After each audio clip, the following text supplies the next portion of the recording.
We are living through one of the most pivotal moments in human history, a time when civilization stands between two colossal doors, one leading toward a new evolutionary leap in consciousness, and the other toward potential self-destruction.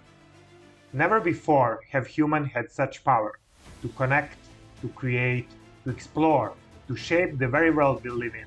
And yet, never before have we been so lost, so divided, and so disconnected from the essence of who we truly are. Over thousands of years, humanity has developed incredible intellectual power. We built cities that stretch to the sky, machines that outthink us, and networks that connect billions of minds.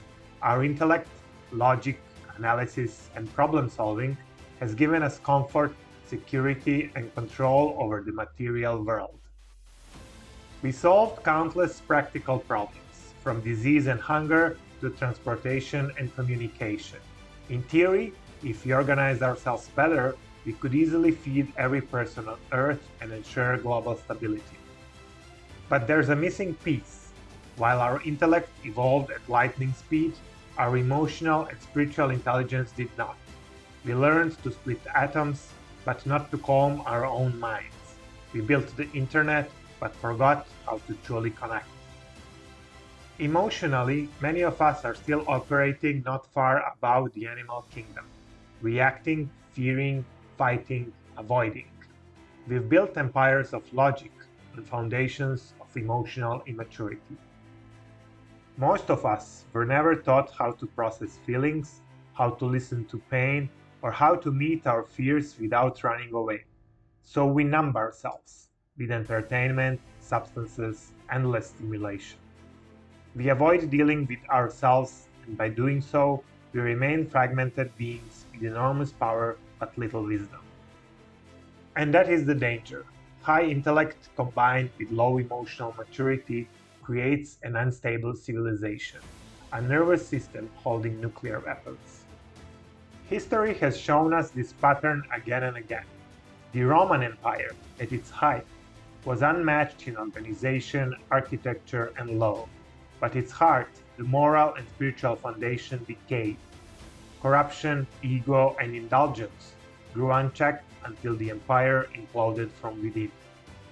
Before that, during the Bronze Age collapse, once thriving civilizations across Europe and Asia vanished almost overnight. Trade routes fell, writing systems disappeared, and cultures that believed themselves invincible were erased by a combination of internal weakness and external shock.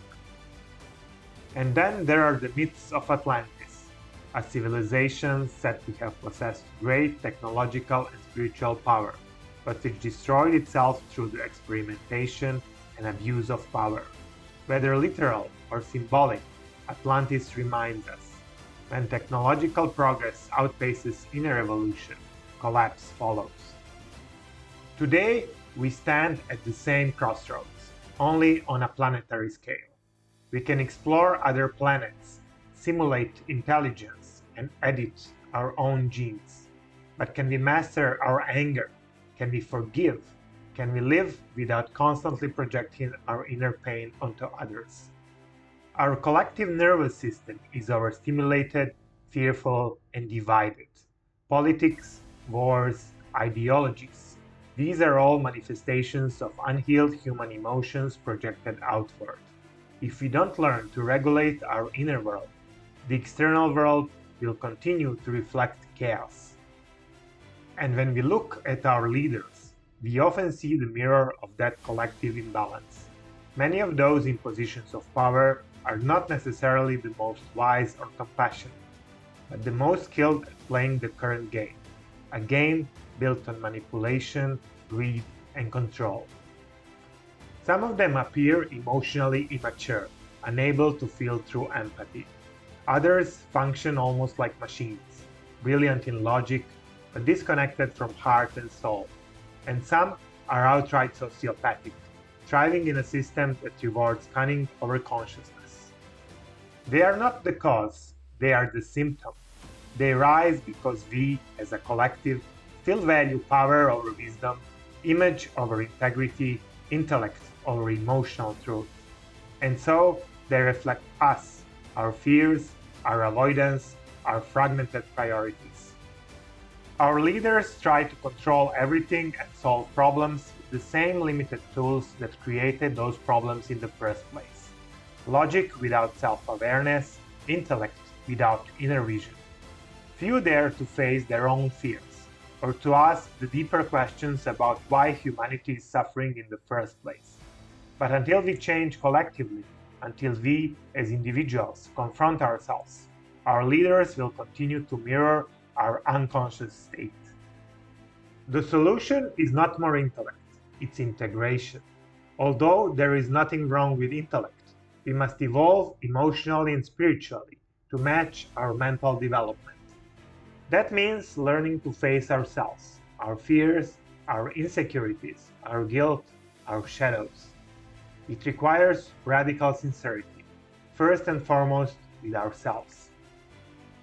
When we confront what's inside, we allow it to move through our nervous system and release. That release is the foundation of healing. From there, our creativity, intuition, and compassion naturally expand. Meditation, contemplation, presence. These are not luxuries. They are the technologies of consciousness. They realign us with our spiritual origins and remind us that we are more than intellect. We are awareness itself, experiencing matter. If humanity learns emotional and spiritual maturity, unimaginable horizons will open. A civilization built on conscious cooperation instead of fear and control. Technology serving wisdom, not replacing it. The Earth becoming a thriving, conscious ecosystem of life and creativity. But if we don't, if fear and ego continue to rule our decisions, then self-destruction is not only possible, it's inevitable. Both paths are valid expressions of free will. Both have been played out in other ages, and perhaps on other worlds. The question is, which one will we choose now?